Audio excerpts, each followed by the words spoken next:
texture data like on the object. And so what I figured out is, turns out when you're passing in the normals, there's an alpha channel there.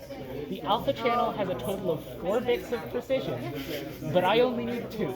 Okay. So, or really only 1 bit. It just needs to be there or not there. So I could put these cross-hatching lines in that alpha channel, so they just stay. Alright, so I'll pull back. Yeah. Yeah. I'm going to swap a view. There we go. You made, or did you I made this guy. I found this guy from a photo scan. It is a real statue that actually exists. This guy is also a real statue.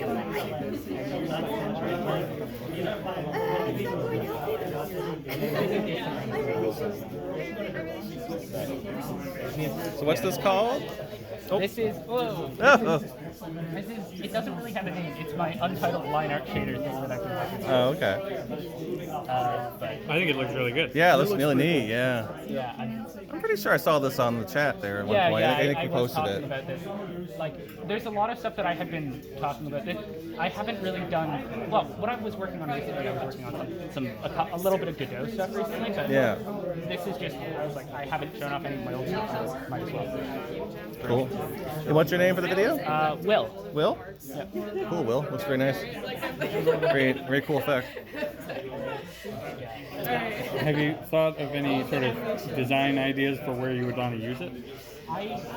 The thing is, I could use this kind of equipment.